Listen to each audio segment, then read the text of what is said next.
Iran's president has said that communicating with the supreme leader Mojtaba Khamenei የኢራኑ ፕሬዝዳንት ማሱድ ፔዜሽኪያን ከሀገሪቱ ሁለንተናዊ መሪ ሙጅተባ ኻሜኒ ጋር መገናኘት በጣም አስቸጋሪ መሆኑን ተናገሩ። ፕሬዝዳንቱ ለሀገሪቱ የመንግስት ቴሌቪዥን በሰጡት ቃለ መጠይቅ ከከፍተኛው መሪ ጋር በቀጥታ መገናኘት ውስብስብ ቢሆንም የእሳቸው መኖር ግን ሀገሪቱ አሁን ያለችበትን ፈታኝ ወቅት አልፋ እንድትቀጥል ትልቅ የብርታት ምንጭ እንደሆነላትም ተናግረዋል። ከኢራኑ ሁለንተናዊ መሪ ሙጅተባ ኻሜኒ ጋር መግባባት እጅግ አስቸጋሪ ቢሆንም አሁንም ግን ጠንካራ መሪ ናቸው። በያዝነው ጉዳይ ላይ እንድንቀጥል ይመክሩናል፣ ያማክሩናል። ሙጅተባ ኻሜኒም የቀድሞውን ከፍተኛ መሪና አባታቸውን አያቶላ አሊ ኻሜኒን ተክተው የስልጣን መንበሩን ከተረከቡ ወዲህ በአደባባይ አለመታየታቸውም ይታወቃል። ይህም በከፍተኛ የሀገሪቱ አመራሮችና በመሪው መካከል ስላለው ግንኙነት የተለያዩ ግምቶች እንዲነሱ ምክንያት ሆኖም ቆይቷል። ውስጣዊ የባለስልጣናት ሽኩቻም እንዳለ ጭምጭምታዎች ይሰማሉ። ፕሬዚዳንት ፔዜሽኪያን ግን ከከፍተኛው መሪ ጋር በመርህ ደረጃ ጥሩ መግባባት እንዳላቸውና የሚነዙት ወሬዎች ሀገሪቱን ለመከፋፈል ያለሙ ናቸው ሲሉ አስተባብለዋል። በተጨማሪም ፕሬዝዳንት ፔዜሽኪያን የኢራን ተቃዋሚዎችና ጠላቶች በአገሪቱ ላይ የተጣሉትን ማዕቀቦችና ወታደራዊ ጫናዎች በመጠቀም በህዝቡ ዘንድ ቅሬታን ለመፍጠር ህዝባዊ እምቢተኝነትና ረብሻን ለማስነሳት እንዲሁም የአገሪቱን አመራሮች ለመከፋፈል እየሞከሩ ነው ሲሉ ከሰዋል። ባለስልጣናት የሚያጋጥሟቸውን ጉዳዮች ለከፍተኛው መሪ በግልጽ ባቀረቡ ቁጥር የጋራ መግባባት ላይ መድረስ ቀላል እንደሚሆንም ተናግረዋል። ሙጅተባ ኻሜኒን ልዩ ስብዕና ያላቸው መሪ ሲሉ የገለጧቸው ፔዜሽኪያን በመሪው ስነ ምግባር ትህትናና የሞራል ብቃት መደመማቸውንም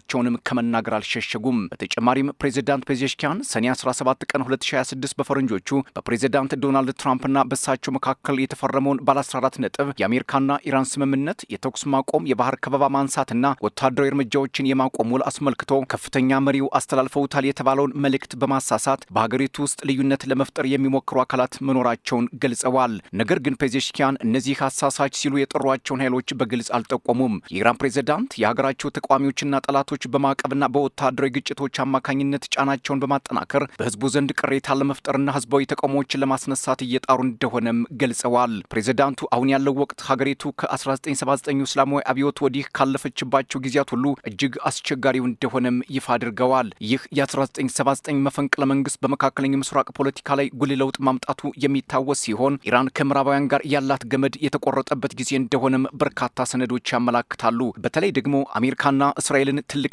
ትንሽ ሰይጣናት የሚል ቃል ከአብዮተኞቹ ከተሰማ ወዲህ ኢራንና አሜሪካ ሆድና ጀርባ ሆነው ቀጥለዋል። የዛሬው የፕሬዝዳንት ማሱድ ፔዜሽኪያን መግለጫ የወጣው የቀድሞ ከፍተኛ መሪ አያቶላህ አሊ ኻሜኒ የካቲት 28 በቴህራን በተካሄደ የአሜሪካና እስራኤል የአየር ጥቃት መገደላቸውን ተከትሎ ልጃቸው ሙጅተባ ኻሜኒ መጋቢት 8 ቀን የሀገሪቱ ከፍተኛ መሪ ሆነው ከተሰየሙ በኋላ ነው። የመሪ ለውጥ የተካሄደው ኢራን ከአሜሪካና እስራኤል ጥቃት በኋላም ከአሜሪካ ጋር ቀጥተኛ ወታደራዊ ግጭት ውስጥ በገባችበት ወቅትም ነበር።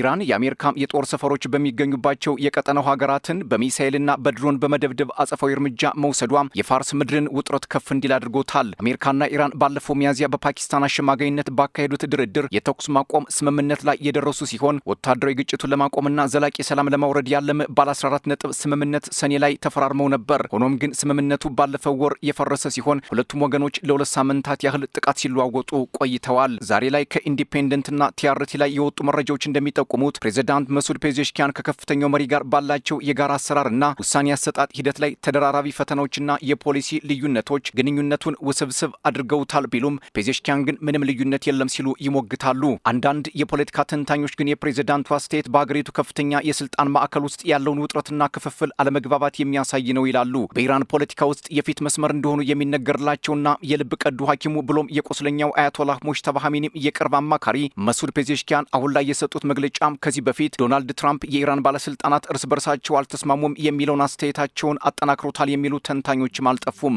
ሌሎች ደግሞ አሁን ላይ ኢራን ከባድ የውስጥና የውጭ ፖለቲካዊ፣ ማህበራዊና ኢኮኖሚያዊ ጫና ስለበረታባት ምናልባት በባለስልጣኖቿ መካከል ልዩነት ተፈጥሮ ሊሆን ይችላል፣ አሊያም ደግሞ ከአሜሪካ ጋር የገባችበት ጦርነት በርካታ መሪዎቿንና የጦር መሳሪያዎቿን ስለጨረሰባት ዳግም ወደ ጦርነት ለመግባት አቅም አጥሯት ሊሆን እንደሚችል ግምታቸውን ያስቀምጣሉ።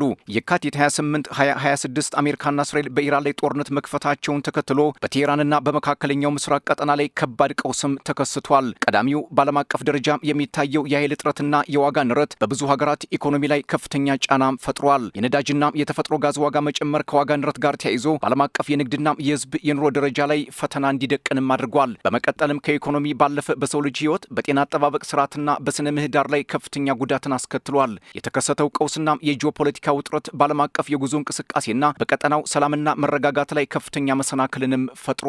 የበረራ መስመሮች መዘጋትና የቀጠናው ስጋቶች መጨመር በቱሪዝምና በንግድ ፍሰት ላይ አሁንም አሉታዊ ተጽዕኖ አሳድሯል። ይህ የፋርስ ምድር ጦርነት